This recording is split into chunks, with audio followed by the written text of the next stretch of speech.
नमस्कार। हमारे चैनल अब तक न्यूज लाइव पे आप सभी का स्वागत है। आज हम लोग जेपीएससी में हो रहे बदलाव और क्या जेपीएससी अपने को बदलाव करने के लिए जुटी है, इन सभी चीजों के बारे में बात करेंगे। जेपीएससी में बहुत बड़ा बदलाव हुआ है और क्या ये उसके क्या ये मायने हैं और क्या जेपीएससी अपने आप को बदलाव के लिए नए खड़े कर रही है या वो अपने आप को बदलाव किस चुनौती में ढाल रही है या जेपीएससी में कुछ बदलाव होने वाला है, इन सभी चीजों के बारे में हम लोग बात करेंगे। सबसे बड़ी बात यह कि हिमांशु मोहन जो कि सचिव थे, उन्हें अभी पर्यटक विभाग में प्रमोशन दे दिया गया है, उन्हें उसमें शिफ्ट कर दिया गया है।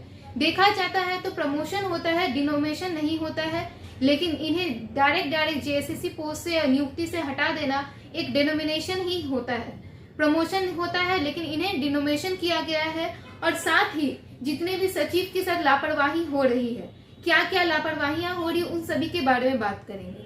6 जेपीएससी 7 जेपीएससी में जितने भी एग्जाम्स हुए थे, जो कि 6 जेपीएससी में जितने एग्जाम्स हुए थे और सारे का रिजल्ट बाद में चेंज हुआ था, इंग्लिश और हिंदी का मार्क्स गलती से जोड़ दिया गया था, उन सभी के बारे में वो लापरवाहियां हुई थी।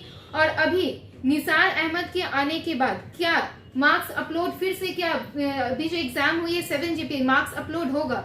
और सवाल ये भी पैदा होता है कि अगर मार्क्स अपलोड होगा तो क्या रैंक भी बदल दिया जाएगा? बहुत सारे लोगों का रैंक भी बदल जाएगा, क्योंकि मार्क्स जैसे ही अपलोड होगा तो रैंक भी बदल सकते हैं। और दूसरी बात ये भी है कि अगर रैंक बदल, ऐसा भी हो सकता है जो बहुत सारे जो लोग हैं जो क्वालिफाई नहीं हुए, ऐसा ना हो कि मार्क्स अपलोड होने पे वो क्वालिफाई की लाइन में आ जाए और फिर मार्क्स का जो है, मार्क्स अपलोड होने के बाद रैंक का जो है आगे पीछे, और उसकी वजह से पोस्ट पे भी इफेक्ट पड़ेगा। और दूसरी बात यह है कि 6 जेपीएससी में यही दिक्कत हुई थी, जो कि इंग्लिश और हिंदी का मार्क्स जोड़ दिया गया था और उसके बाद उसके बहुत सारी कार्रवाई की गई थी, जिसकी वजह से जेएसएससी की जितनी और जेपीएससी की जितनी थी, बहुत हाई कोर्ट तक भी हम लोग सारे स्टूडेंट्स गए थे और बहुत सारे प्रॉब्लम्स का सामना करना पड़ा था। अभी 7 जेपीएससी से लेकर के 10 जेपीएससी तक बताया जा रहा है कि लोग भयभीत है कि अभी तक मेंस का, पीटी का जो भी है रिजल्ट नहीं आया है और रिजल्ट आएगा, मार्क्स अपलोड होगा तो ऐसा ना हो कि रैंक में बदली हो जाए।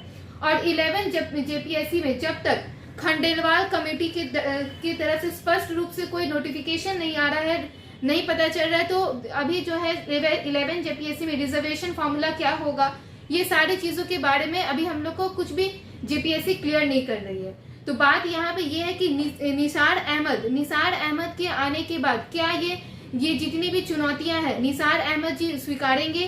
और अगर ये सारी चुनौतियां निसार अहमद जी स्वीकार लेते हैं तो जितने भी छात्राएं हैं, जितने भी कैंडिडेट्स हैं जो जेपीएससी से नाराज है, वो खुश हो जाएंगे, क्योंकि सीजीएल में भी ऐसा ही हुआ था, एग्जाम्स ली थी पर अभी तक कुछ भी नोटिफिकेशन नहीं आया। फिर उसके बाद 11 जेपीएससी 6 जेपीएससी में जो भी हुआ था इंग्लिश हिंदी को लेकर के, 7 जेपीएससी मार्क्स अपलोड नहीं हुआ है। अभी अपलोड निसार अहमद जी के बाद आने के बाद अगर अपलोड भी होता है तो आपका रैंक में बहुत सारा इफेक्ट पड़ेगा।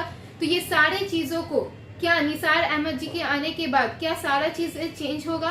अगर ये सारा चीज चेंज हो जाता है तो कैंडिडेट्स, जितने भी जेपीएससी कैंडिडेट्स हैं, उन लोगों को बहुत बहुत लाभ होगा और